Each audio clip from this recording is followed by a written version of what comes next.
A continuación presentaremos el proyecto de derrame Pemex.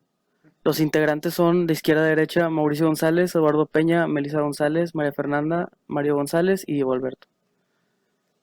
Primero que nada, los hidrocarburos son compuestos orgánicos que únicamente contienen carbono e hidrógeno en las moléculas.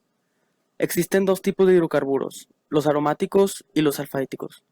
Los aromáticos tienen al menos un anillo aromático, mientras que los alifáticos se unen en cadenas abiertas, ya sean lineales o ramificadas. Algunos ejemplos de los hidrocarburos son el metano, el propano, el petróleo y el benceno.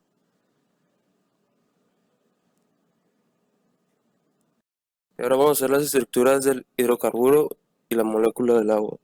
Aunque el hidrocarburo es una estructura molecular, consiste en un armazón de un átomo de carbón a lo que se unen los átomos de hidrógeno.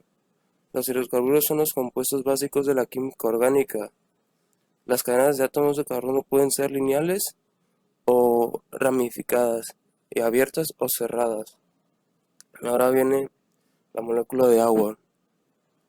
La molécula de agua está formada por dos átomos de hidrógeno y un átomo de oxígeno, o sea, H2O. El lazo covalente se forma cuando dos electrones son compartidos entre un H y un núcleo. Cada molécula de agua puede unirse por puentes de hidrógeno a otras cuatro moléculas en disposición tetraédrica.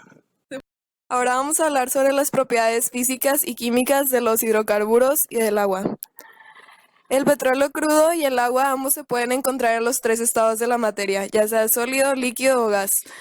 En cuanto a la densidad del petróleo, es más liviano que el agua, teniendo una densidad de entre 0.75 y 95 kilogramos por litro.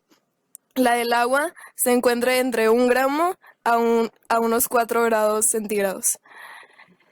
El agua no tiene color ni olor, pero en cuanto al petróleo crudo, el olor depende de la naturaleza y composición del aceite crudo. Es decir, los no saturados tienen un olor desagradable y los petróleos crudos tienen un olor aromático. En otros aceites el olor varía dependiendo de la cantidad de hidrocarburos que contenga.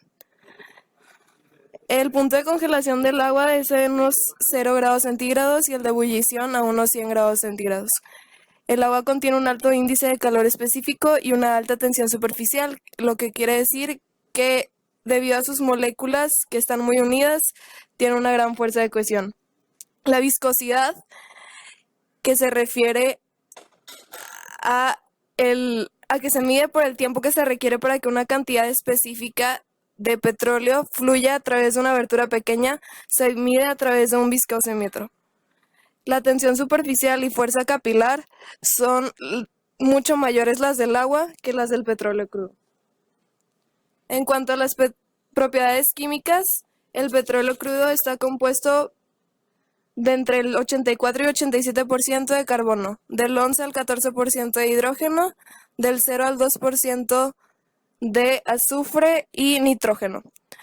El agua está compuesto por dos moléculas de hidrógeno y una molécula de oxígeno a través de enlaces polares, formando puentes de hidrógeno. El petróleo crudo contiene varias impurezas de compuestos orgánicos y sales minerales. Su clasificación depende de las series de hidrocarburos predominantes que los constituyen, y sus propiedades dependen del número de átomos de carbono y la estructura de los hidrocarburos que lo constituyen. En cuanto al agua, se considera que es un solvente universal de moléculas polares y de compuestos iónicos. Tiene una elevada fuerza de cohesión debido a los puentes de hidrógenos, ya que sus moléculas se encuentran fuertemente adheridas. Tiene un bajo grado de ionización y es por esto que se considera que su pH es neutro. Forma combinaciones complejas como con los hidratos, hidróxidos y oxácidos. Además, tiene un efecto hidrofóbico. Por último, vamos a ver la densidad del petróleo. En este video podemos ver la manera en la que es muy denso en comparación del agua que nosotros conocemos. Como pueden ver, sale lentamente y es muy espeso. Ahora, teniendo esto en mente, vamos a ver las características del petróleo. En México hay 3 tipos de petróleo crudo, pero por ahora vamos a hablar del Maya 22 pesado, que es el que mayormente se produce. Este tiene una viscosidad de 1500 cp a 80 grados centígrados, que esto significa que es la resistencia del líquido al flujo. En esta tabla vemos que el agua es 1020 cp a 20 centígrados. Esto significa que el petróleo es mucho más viscoso que el agua. Ahora, en cuanto a la densidad, vemos que la densidad del petróleo es menor al agua. Entonces, esta densidad, que es una relación entre el volumen y la masa, el petróleo es menos denso que el agua, ya que tiene una unidad de 920 a 1000 kilogramos por metros cúbicos a una temperatura de 25. Y el número que tenemos es a 4 centígrados. Entonces, al momento que agua llegue al 25 centígrados, ese número, esa cifra, subirá. Y luego, aparte de esto, por último, el petróleo no es soluble. ¿Por qué? Porque la polaridad del petróleo es no polar. Y como hemos visto, la solubilidad, nada más lo soluble igual, tienen que ser igual. Entonces, como el agua es polar y el petróleo no es polar, el petróleo nunca va a ser soluble en agua. Las interacciones intermoleculares en el petróleo son de dispersión. Y al tener, siendo parte de los químicos, sumado a agua, el agua tiene puentes intermoleculares de puentes de hidrógeno. Entre hidrocarburos tiene una interacción de dispersión y se llegan a formar dipolos inducidos.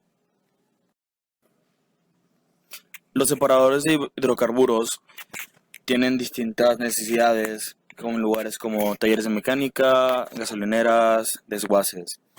El método de separación de hidrocarburos tiene un proceso que incluye la decantación, la coalescencia, boya de obturación, flotación de gas, separación ciclónica, filtración, separación por centrifugación y en algunas otras ocasiones separadores de arena y separador de grasas.